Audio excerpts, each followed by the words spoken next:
changing the past from the present. Forgiveness is a DeLorean. Perception is reality. Perspective shapes the world around you. I'm JJ Weinberg, and this is my perspective. Greetings and salutations. My name is JJ Weinberg. I'm an artist, activist, alchemist, an author, and I'm none of these things. I always say that at the beginning, just in case you have no familiarity with my life path and my journey and the things that I'm working on. But then I remind myself, I am a mystery unto myself. We are all walking, living, breathing mysteries. We cannot collapse ourselves into a box. But I want to first start by thanking Voga Barnes and Denny, the underwriters for this program. I say it every episode because I am grateful to be able to speak to you guys, to be able to have WVLP. If you're not a supporter already, it's a great station. We have got a lot of great programming here. And I'm just genuinely thankful to have not only the platform, but the responsibility. Now that I have this show going, it's keeping me consistent. And if you've been listening along, I say that consistency is the crystal. It's the pattern that has us materialize into our identity. But here we are. It's a new year. A new you can materialize, right? A lot of times people do these New Year's resolutions. And it's funny to me because essentially every day is a new year. There's going to be a year from now. And you'll show up, but we use these convenient markers to try and help kickstart our identity for the next year. And one of the things we talked about in the crystal is consistency. And one of the things that I'm realizing with myself, we talk about if you're going to go to the gym, a lot of people start the gym on January 1st and they start eating better on January 1st. But if it isn't an identity, then the only way to articulate this new you is going to be through this discipline that feels forced from the outside. If you can find that you, that future you that whispers back, that future you that kind of throws a thread to you, a rope, and pulls you to yourself, that's where you're going to find the magic of true transformation. If you can find that identity. So, we've also talked here about the law of attraction. We've talked about Viktor Frankl saying that a human being is a deciding being. Like, we can't confuse the law of attraction with the snake oil sales of here's a magic bullet. Here's a thing. I'll sell you a book that will tell you if you just close your eyes and squeeze them hard enough and believe hard enough, you'll have a Lamborghini manifest on your driveway. That's not what we're talking about. We're talking about Viktor Frankl being in a Nazi concentration camp, but knowing that he was going to write this book. The book, Man's Search for Meaning, was a crystal. It was his future self. So it was giving context to his experience. That's one of the things we're going to talk about today. I want to talk, Back to the Future is one of my favorite movies. You probably know this if you've been listening or if you know me at all. Back to the Future 2 specifically is probably my favorite movie of all time. So from a very young age, I was fascinated with time travel. And I've found out how we can time travel. I know how we can change the past from the present. And that's what we'll talk about today. The way that we can get in a DeLorean of forgiveness and we can change the past from the present. So as we head into the new year, just realize that I know it sounds impossible to time travel like this until we understand the meaning. Meaning isn't fixed. Meaning is chosen. So forgiveness isn't moral absolution, it's reframing. We don't change what happened. We change what it means. And meaning is really the past's operating system, because the past doesn't exist except in our present. It only exists here and now for us. So meaning is the past's operating system. It gives the framing, and that's why, again, at the beginning of the show, I say this is who I am. I am this, I am that. But then I say I'm not any of these things, because I have to be careful about what meaning is. Like, so again, someone says, oh, you're an artist. That means you're flaky and bad with time and bad with money. They say you're an author. That means you're a recluse that's never seen out in public. I mean, there are different things and meanings and words, so we have to be careful with how we frame things. So the idea of forgiveness, it doesn't mean forgetting. We don't have to forget what happened to us. We're not supposed to forget what happened to us. It's not about excusing. We don't have to make excuses for this thing that happened. It doesn't even mean reconciliation. It doesn't mean you have to shake hands with the person who slapped you across the face. I'm not even saying that. So it doesn't mean letting someone back in, which often creates the loop of abuse and a cycle of abuse that just continues, gaslighting and offense and all of these things. It doesn't mean saying it was okay. Forgiveness doesn't mean you say, hey, it was okay that you did that. We've talked about this in the past as well. On one of these last episodes, we talked about I am versus me. The notion that I am this, I'm articulating who I am, this crystalline version of myself, which might be greatness. It might be what some people would say is a delusion of grandeur.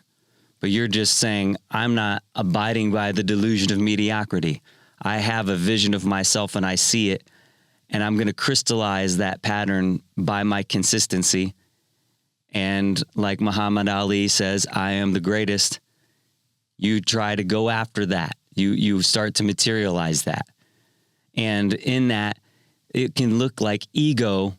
And if someone determines it as ego, they say, well, this is a bad thing. They say, oh, well, ego is bad. But that's the articulation we were trying to come to in that episode of I am versus me. I am is a declarative statement. Me says, look at me, me, me, me. And the I am is different. And the same thing with anger.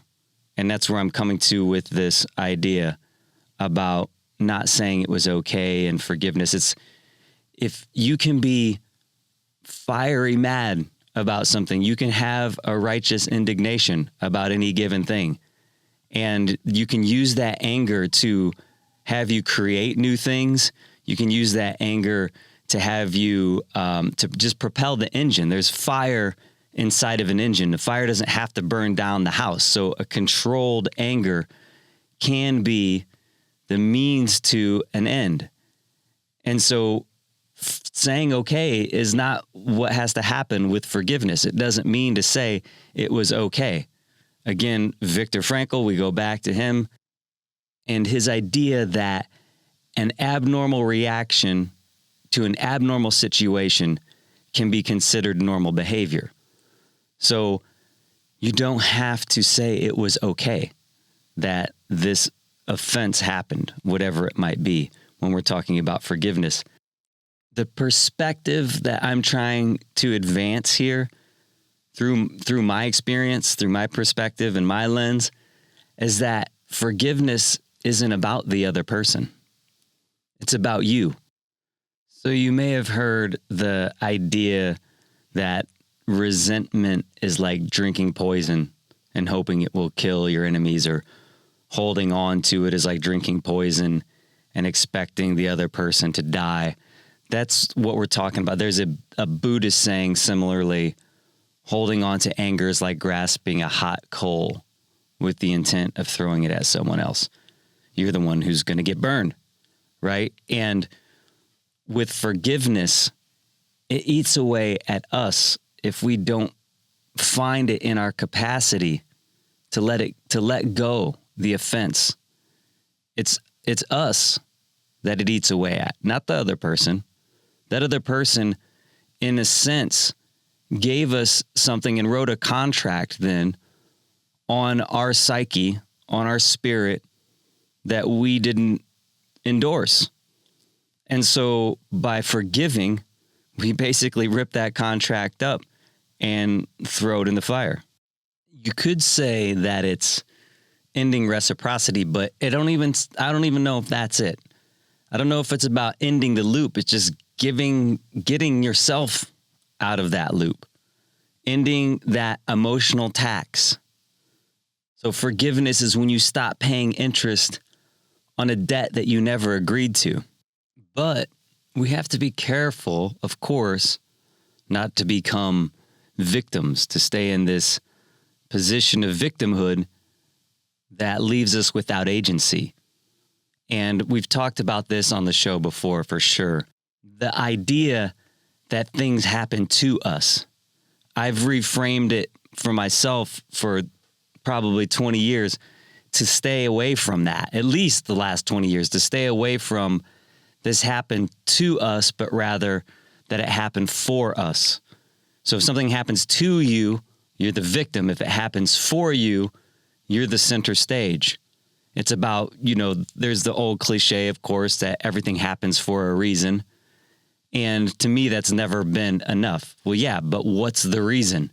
A reason is ambiguous. It's can be anything. But when you frame it, for myself, what I do is it happens for my growth. That's the reason. And so things are happening for us instead of to us. And so if we're in a victimhood mentality, it's going to be very difficult to forgive because this happened to me. And then that story owns you. That's why, again, go back to even something positive like my declaration that I'm an artist or I'm an alchemist. Well, I don't want that story to own me either. Because what if I just want to be a musician today, or I just want to talk on the radio, or, and there's something that's competing with that story. So it really just comes back to meaning, again, always to meaning, to purpose.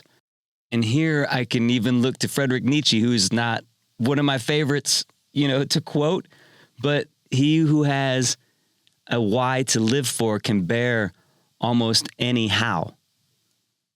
Emphasizing that finding meaning, even in hardship, provides the resilience to endure. But if we look at Viktor Frankl, his work often referenced Nietzsche. A clear reason for living transforms suffering into a manageable obstacle. And when we talk about forgiveness, it can shift so dramatically when we say, oh, that thing didn't happen to me because of that person. It happened for me. And now how I interact with that person can change. So in that, you control your response.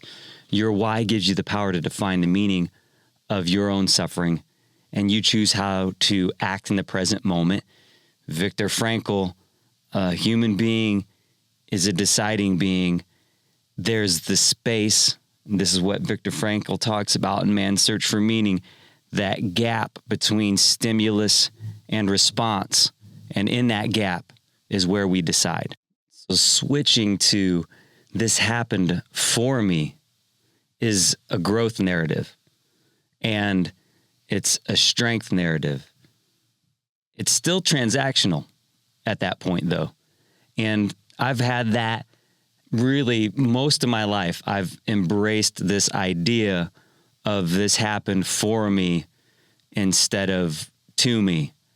And it wasn't until recently when I was thinking about forgiveness and how we can time travel via forgiveness that I came to something else.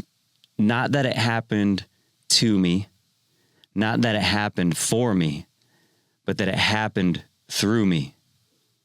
To say this thing happened through me is like, it just seems like a whole nother level of sovereignty. of authorship, because then happening through me, I'm really engaged and participating in its meaning in the present. It's artistry. This is where we transform it, whatever that offense was, into Viktor Frankl writing a book. You have a heartbreak, someone cheated on you, and you turn it into a song.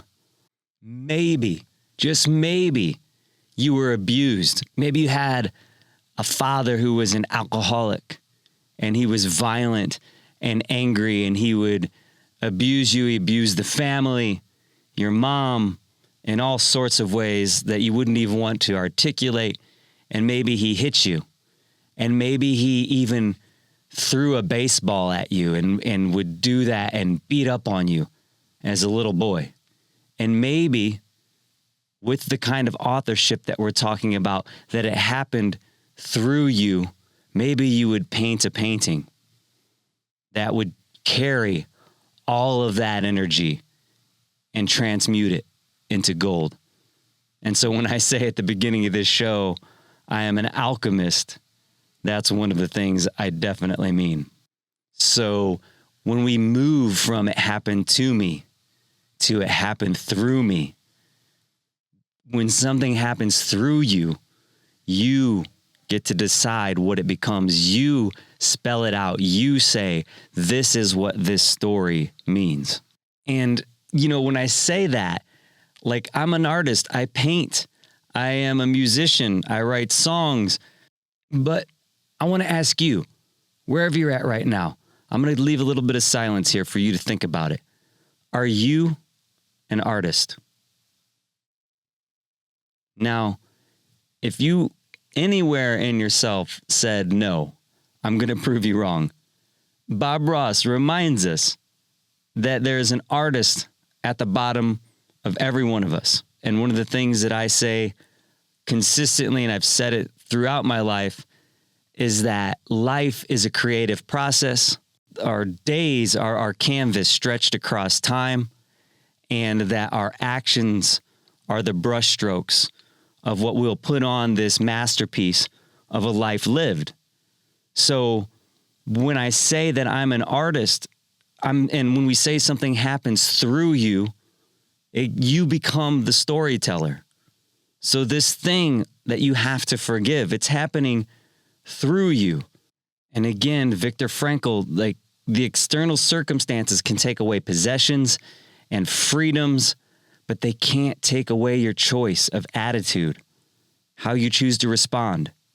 That's what Frankl's emphasizing, this inner freedom as humanity's last and most profound liberty.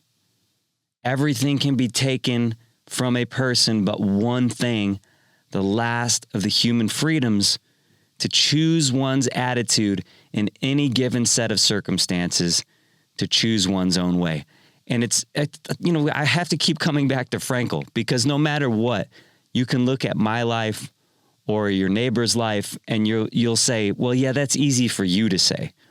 You can't do that with Viktor Frankl surviving a concentration camp. It's pretty much at the pinnacle of negative human experience, but he's still choosing his attitude. And that is it happening through Viktor Frankl.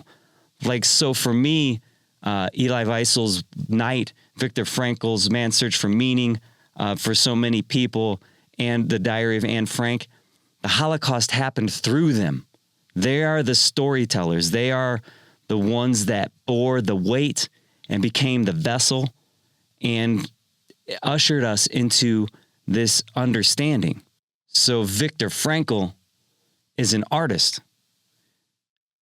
Anne Frank is an artist. Choice is a creative act. Choosing how to respond is creation. There's a space between stimulus and response.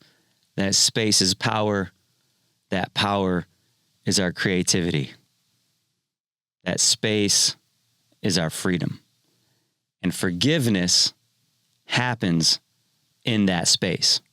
And that's how we get into a DeLorean and we travel in time because we change the meaning of the past from the present. And when I would see Marty, you know, in Back to the Future getting the DeLorean, he has to go back and intervene and, you know, change events that happened, right? But we can't change the events, but we can change the context of those events by the present moment forgiving. And I have this song that I wrote years ago. It actually appeared in a piece that I did in an exploration with some of Val Kilmer's work in this collaboration with his God panels. But the song is from a song I wrote called Lucidity from probably 25 years ago when I wrote the song. And it says, looking back through space and time to a place that I designed, the residue of a fragmented tale with gaps filled in by lucid detail. And one of the things that I was trying to get at in this song was I had a notion, right, that when we have a dream, and I don't know if you've ever had a lucid dream, it is, for me, one of the most terrific, and when I say terrific, I also mean terrifying experiences that I've had in my life. I've only had a handful of them over the 47 years I've been alive now. But it's terrifying because the implications of the notion that your subconscious and your conscious meet for the first time. And, no, you know, of course, the subconscious, the idea is that, well, the subconscious is there and we don't commune with the subconscious, hence it being sub. But in a lucid dream where you're in your subconscious state, your conscious meets that scenario, right? And so if you bring that kind of concept into waking life, because you feel awake, you're awake, but you know you're dreaming. And so it's a really strange phenomenon. But the idea that I was trying to get at in this lyric on this Lucidity song is that when I looking back through space and time to a place that I designed, so I made this scenario when I realized, but I'm saying, what if I am in my future state of being awake and I'm sending a signal back to my sleeping mind? Because that's what it feels like when you're in a lucid dream, because you're neither here nor there. And, you know, when you go through a dream and you tell someone a dream, so the gaps filled in by lucid details, one of the lyrics of the song. And so when you give someone the information, you're going through a dream. Oh, you know, I was walking down the street and the purple buffalo came running out of the store with a giraffe on its back. It's like, none of this stuff makes sense. That's partly why we start to lose the frame and the context of a dream, because we start saying it and our conscious mind tries to process it and says, wait, these things don't make sense. So it starts pushing those things out because they don't have any, you know, reasonable space in a waking life. But anyway, what I'm getting at is, if I'm telling you this dream, right? And say, for instance, I make something up because I can't, quote unquote, remember what happened in this gap. There's nothing to objectively remember. It all happened in my mind anyway, right? So if I make something up in my waking state now that is trying to fill that gap in for what happened, what if that's what happened when I was lucid in the dream? That's what's so insane to me. It's just such a mystical experience, because you're crossing over from conscious to subconscious, and time is it's so warped, right? So thinking about that with this forgiveness, looking back through space and time to a place that I designed, this thing happening through me. Now, when I forgive, I give a different meaning to that thing that happened in the past. So when I look at the lens with my father, I've talked about this many times. I definitely talked about it on the Christmas show that I did here, and the Christmas Eve, talking about Santa is real because the magic is real.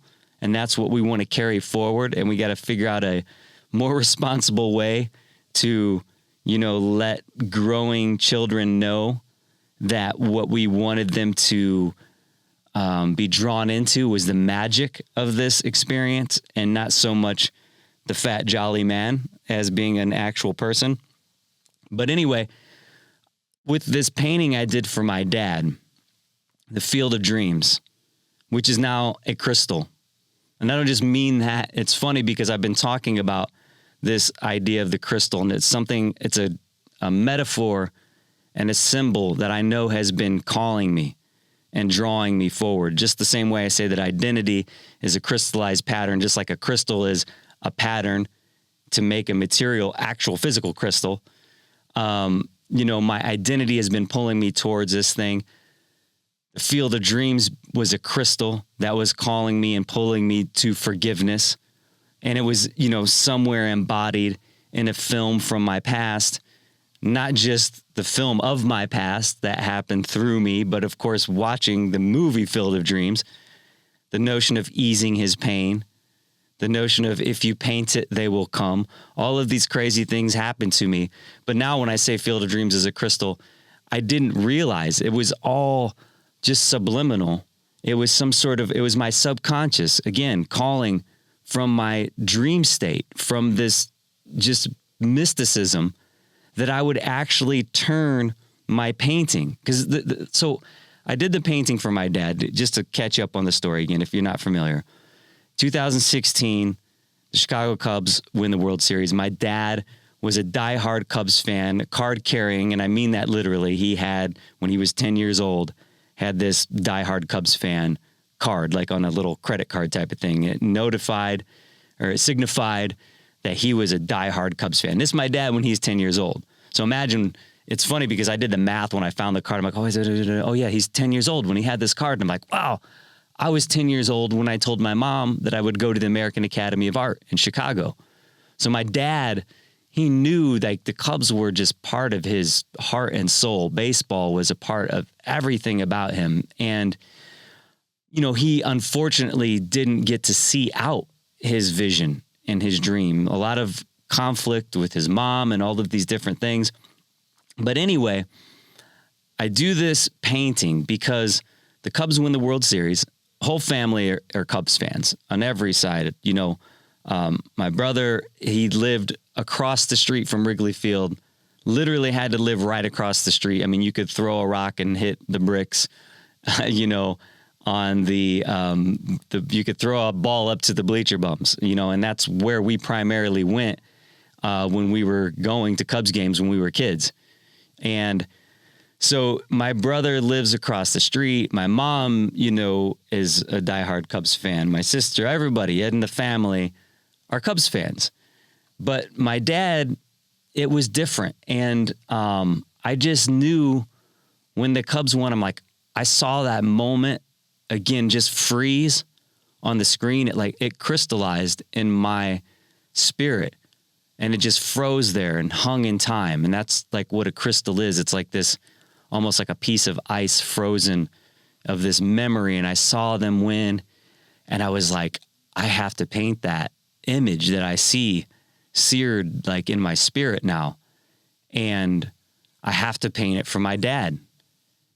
And when I say that, it's like my dad didn't deserve, if I'm putting air quotes now here that you can't see, he didn't deserve that painting if a person is deserving of a gift. But I knew Christmas was around the corner, and I just knew I had to paint that for my dad.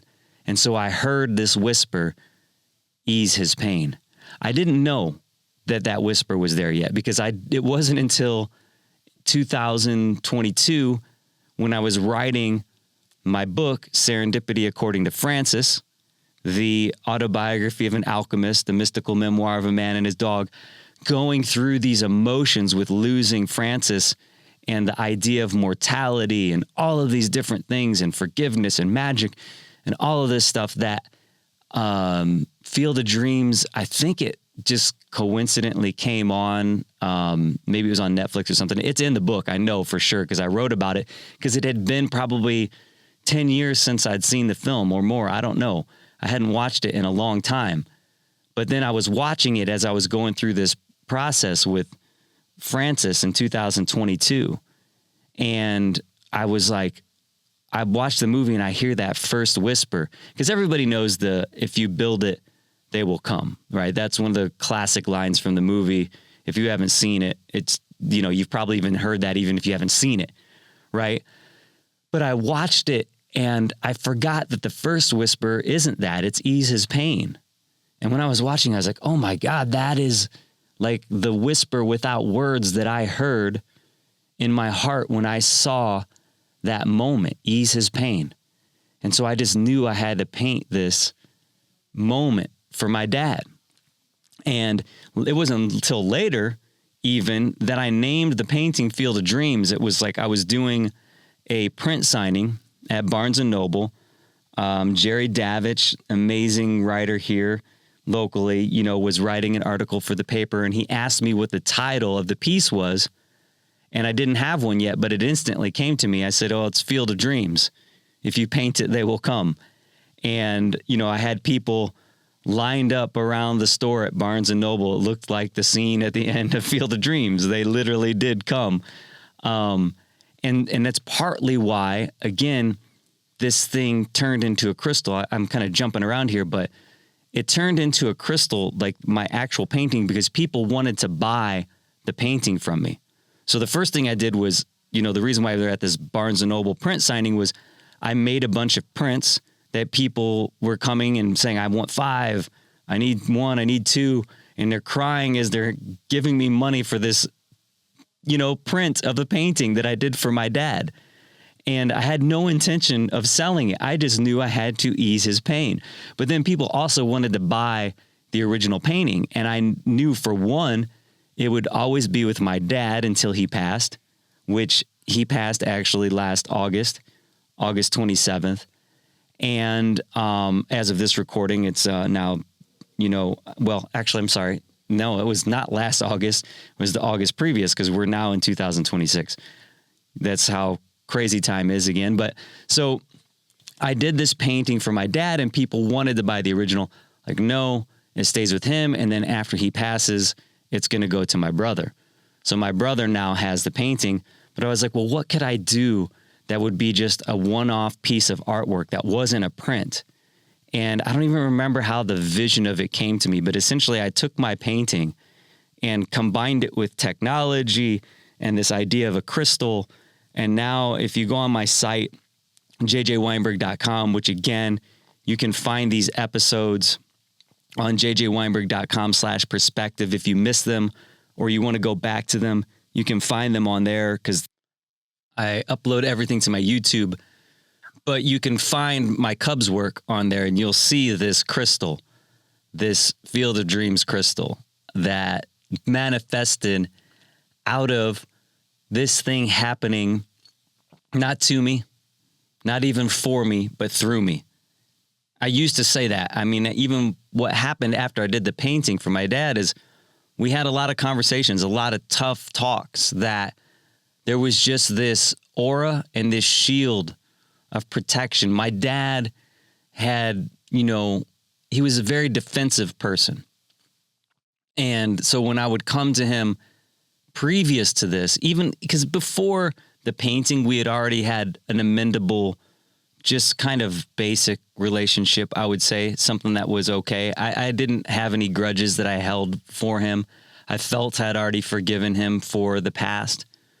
But after the painting, it was like everything was so cleansed. Everything had transmuted to gold.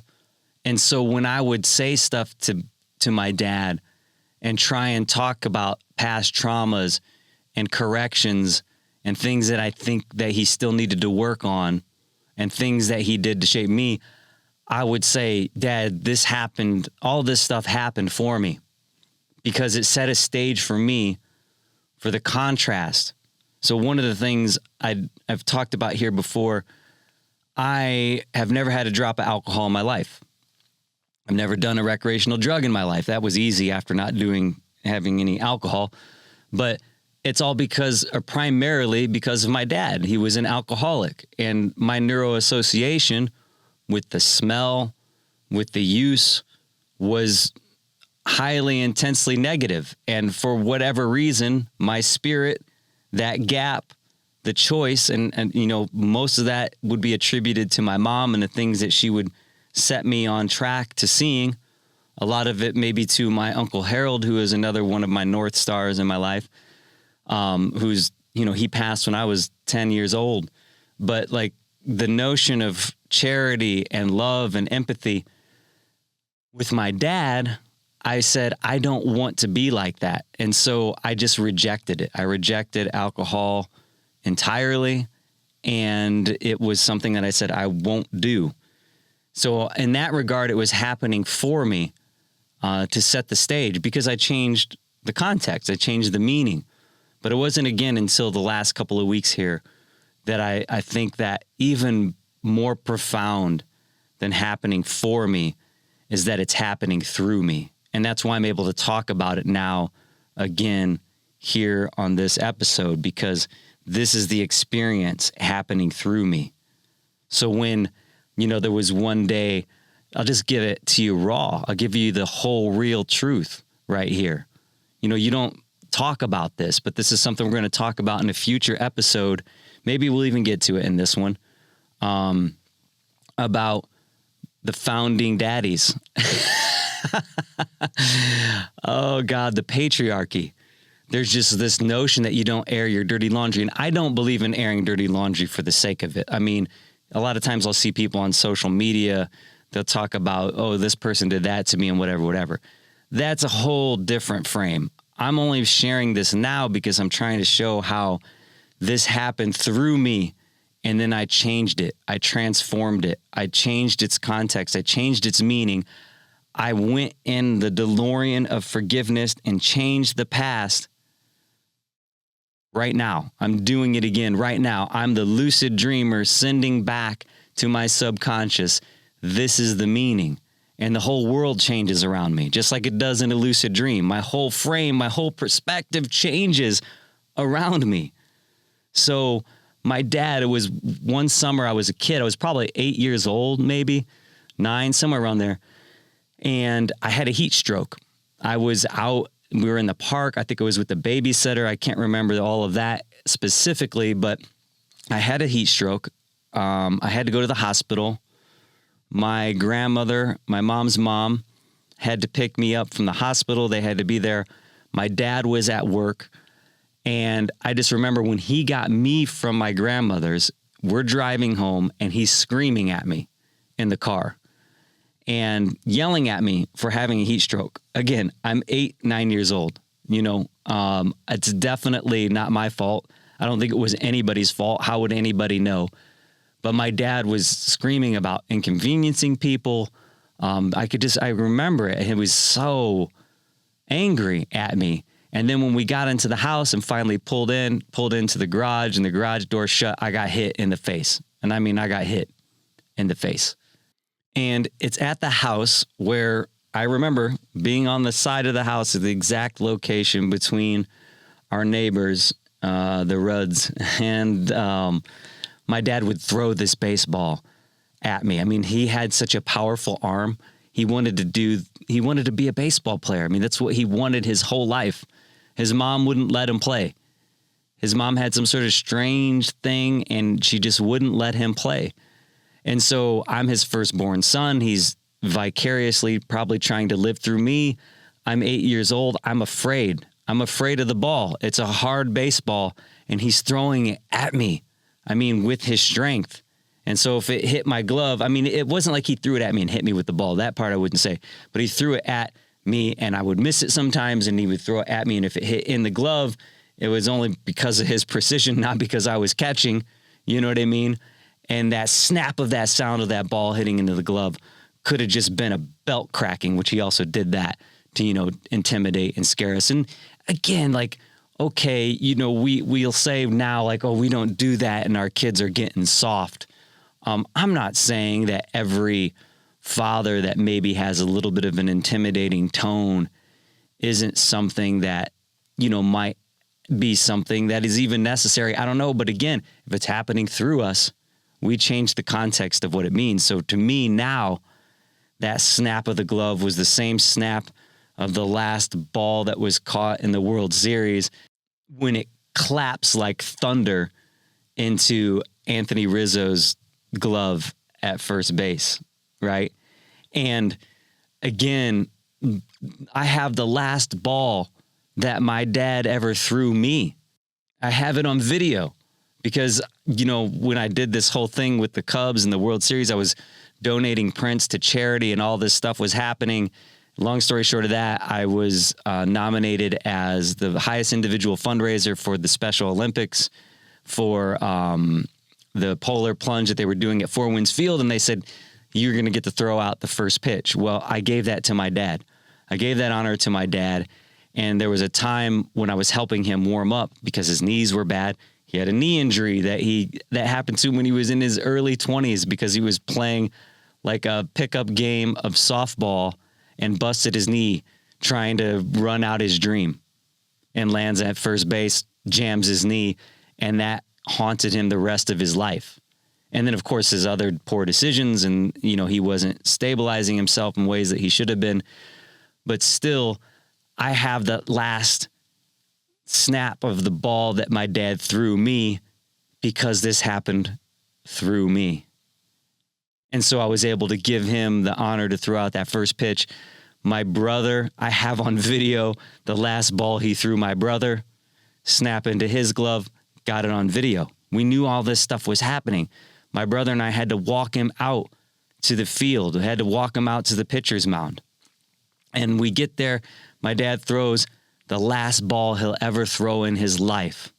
The last ball he will ever throw. He throws from the mound that he saw himself on as a boy. He throws it from the pitcher's mound. He gets it to home plate. And that's the last ball he ever threw. He was bedridden the last 8 years of his life. And, that happened because of the Field of Dreams, because of this crystalline moment, because of forgiveness, because of a perspective. So I see we're running out of time here on this show. We're not going to get to the patriarchy position. I'll save that for the next episode. The founding daddies. It's it's just even saying that should give you a clue of kind of where this is going and how goofy sometimes we can be with our perspectives. But love is a decision, not a feeling. We've talked about that before. Gratitude is a decision, not a feeling. Feelings are like weather, and if you're a Cubs fan, you're a Cubs fan. You're not a fair weather fan because there's never was fair weather. You love the Cubs, and actually you should be, like I say about myself, that I live in a perpetual state of forgiveness, and I mean that about everything, about myself even. I'm forgiving myself perpetually. I'm forgiving others around me, and things pop up, and you get angry at yourself. You get angry at someone who cuts you off in traffic, but it's the quick shift to try and get back to forgiveness.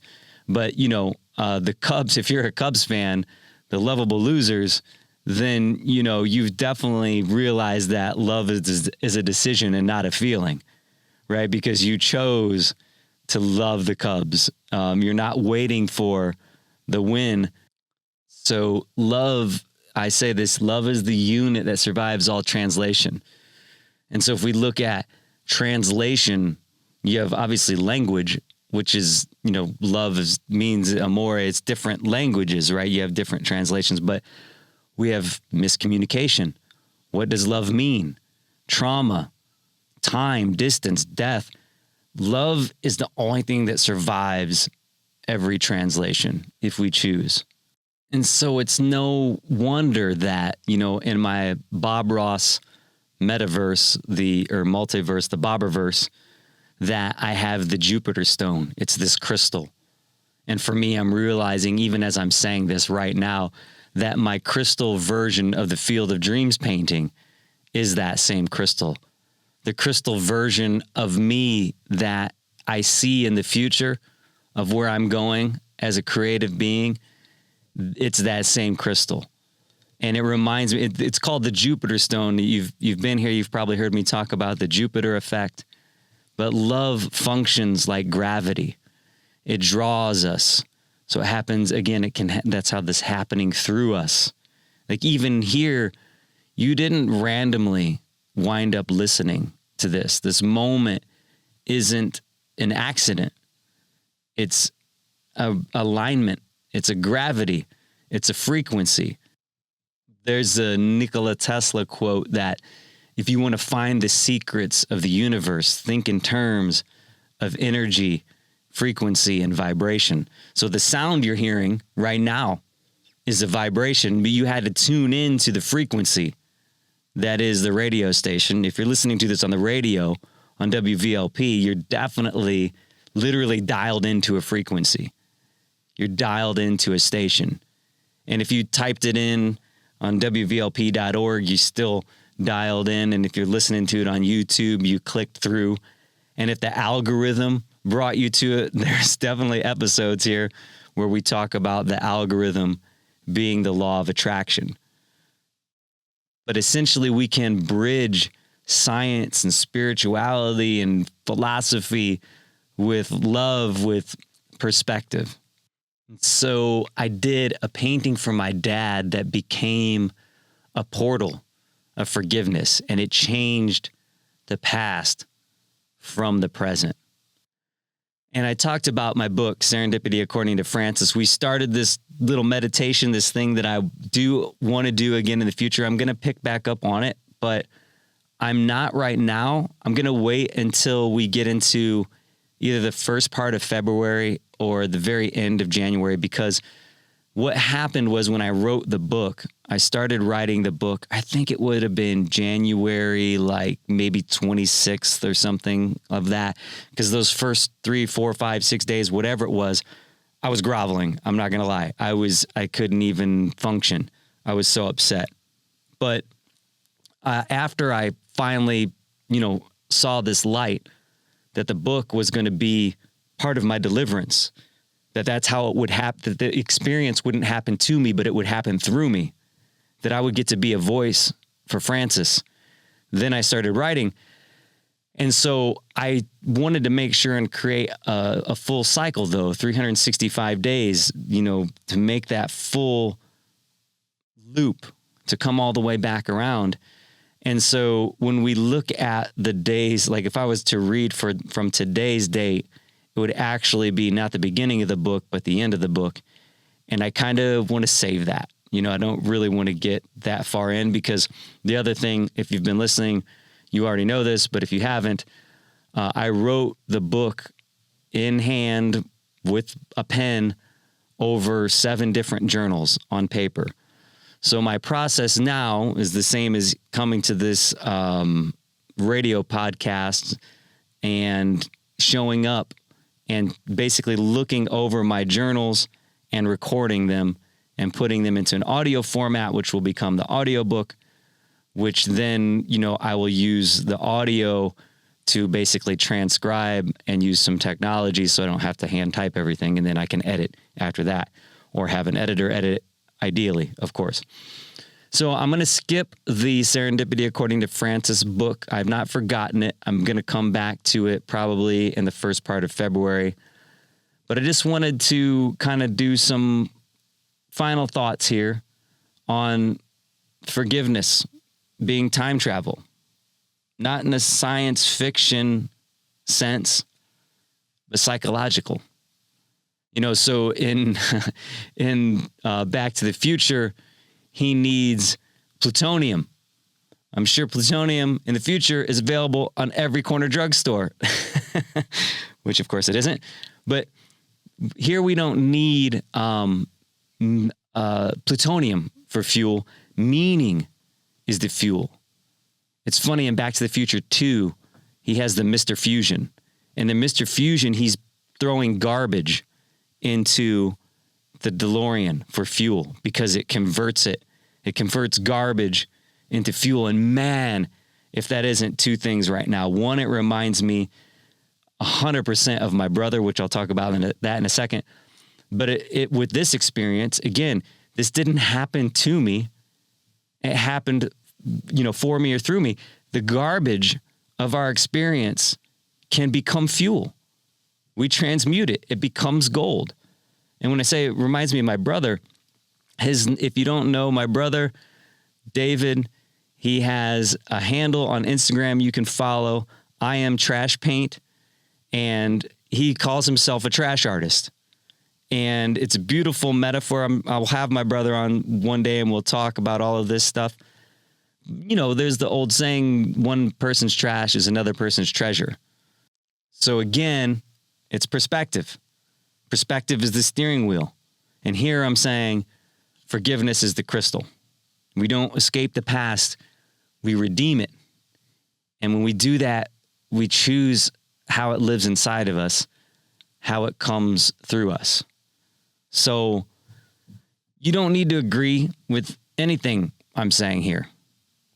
But wherever you are, just unclench your jaw, drop your shoulders, take a breath that's slower than the one before it.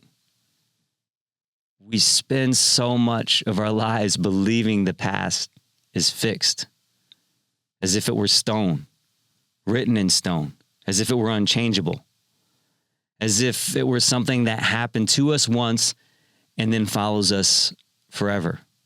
But the past doesn't live behind you. It lives inside of you.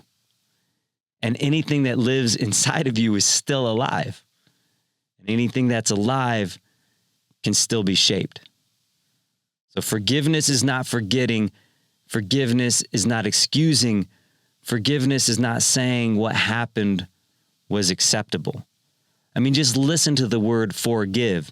We give it over. We give away the reciprocity. It's not on us to make this person accountable for such and such a thing. We forgive it. We give it over for something else. So maybe it does happen for us in giving in that regard. I have a thing that I've been examining since I was in art school called the relativity of words. It pops up a lot in my art and especially in my music and in my thinking. We'll go over that. I'll have a whole episode about the relativity of words, but that just popped into me just now. For giving. It's for giving. So forgiveness is just choosing to stop dragging an old moment through every new one. Forgiveness is when you decide that the past no longer gets to vote on who you're becoming. Right now, bring to mind a moment that carries weight. Don't relive it. Just notice it. Like a photograph that you take out of the drawer. Now notice the meaning that you've been giving that moment. The words you wrapped around it, the story you told yourself about who you became because of it. Here's the quiet truth. The event did not give it meaning. You did. And that means you can choose again. This is where the time travel happens. Not by changing what occurred, but by changing what it means to you now. Imagine forgiveness as a crystal, clear, hard, precise. Hold that crystal up between you and the past and watch how it refracts the memory, how the light bends, how the edges soften without losing clarity. You're not erasing the past. You are recoloring it. You are reclaiming authorship. What once happened to you can now become something that happened for you. And if you're ready, something that happened through you. Through you means choice. Through you means agency. Through you means artistry. You're not a passive character in your own story. We'll talk about this too. You're the lucid dreamer. You are not a passive character. You are the one holding the brush. Now bring love into this space, not as a feeling, not as a sentiment, but as a decision. Love is not something that you just fall into. Love is something you can stand on. Love is the one thing that survives translation across language, across misunderstanding, across time, across absence. Love is gravity. It draws towards coherence. It pulls shattered pieces back into alignment. And right now, in this moment, you chose to be here. You chose to listen. You chose attention. That choice alone is creative. It's the one thing that they cannot take from you. It's an illusion to believe that anyone can ever take away your choice. You can give it, and they can coerce you, and they can propagandize you, and they can gaslight you into thinking that you can give away your choice, but you can't give away your choice. You choose to give away your choice. And so you're always choosing. That choice alone is creative. You were an artist from the beginning. You always have been. Every choice you make is the stroke on the canvas of your life. Every word you choose reshapes the world you experience through your perspective. I invite you to make one quiet decision, not to fix the past, not to justify it, not to forget it, but to forgive it enough that it no longer defines the horizon of your future. Let the past be what it is. Let yourself be who you are now. And let what comes next pass through you with intention, with clarity, and with love. Take one more breath. Slow, deliberate. This moment just changed the rest of your day. And that's not an accident. If it is, it's a happy accident. But more than anything, it's a choice. And you chose. So remember, it's your perspective. It's your frame. That's what we're here for. We're here to hopefully reach one another. And right now we're living in a world where we need a lot of forgiveness. And that's why I say I live in a perpetual state of forgiveness, because day to day we're seeing atrocities that if they don't happen through us, they're going to happen to us. And we have to find a way to articulate this forgiveness, to articulate this love in a moment where it seems impossible. But again, Viktor Frankl reminds us that it isn't. He chose the crystal. So let's let it happen through you, whatever it means, however you can articulate that. Join us here always on Saturdays at noon, reruns on Wednesdays at 6 p.m. And sometimes every once in a while, you'll get a special episode on a Wednesday when I got too much to say or we come into one of these events that we just have to talk about. But until next time, jjweinberg.com/perspective. Find me on Instagram at jjweinberg. Changing the past from the present. Forgiveness is a DeLorean. Perception is reality. Perspective shapes the world around you. I'm JJ Weinberg. This is my perspective.